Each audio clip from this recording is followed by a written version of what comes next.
President Williams, thank you so much for sitting down with me and for having me here at the New York Fed.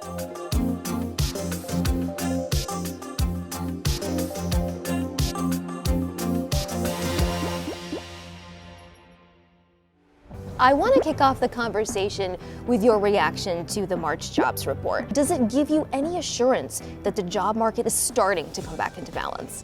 I guess when I look at that, it seems like job growth is actually quite strong still, even in the latest data. So yes, we are seeing some slowing in the demand for labor, but the demand for labor is still very strong. Labor market is still very strong. So then, given your assessment of the job market and new developments we've seen with OPEC cutting back on oil production, how does that inform your outlook for inflation? Inflation is still very high, and I would just mention that some of this core services inflation, excluding housing, that hasn't budged yet. So still got our work cut out for us to get inflation back to 2%. What are you seeing in terms of credit conditions?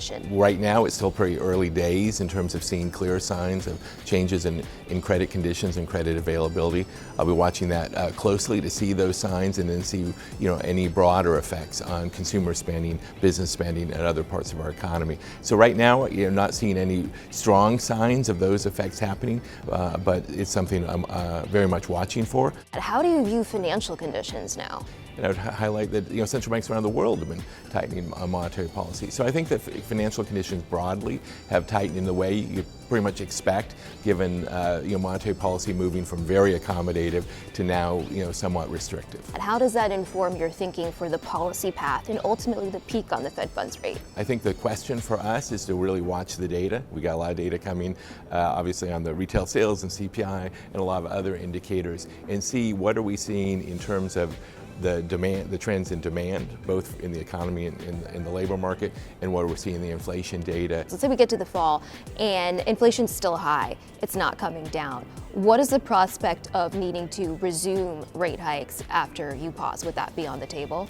Absolutely. We need to do what we need to do in order to make sure we bring inflation down to 2% over the next few years. So if inflation ends up being higher than I expect or stickier, then we'll have to adjust policy appropriately. We've been doing that. What would it take for you to cut rates? I think the real issue is if inflation comes down, we're going to need eventually, not soon, if inflation comes down, we'll need to lower the interest rates because otherwise real or inflation adjusted interest rates will go up. I want to ask you about risks to the economy. A lot of folks are saying commercial real estate could be the next shoe to drop. Of course, we heard that back in 2009 after the financial crisis didn't come to fruition.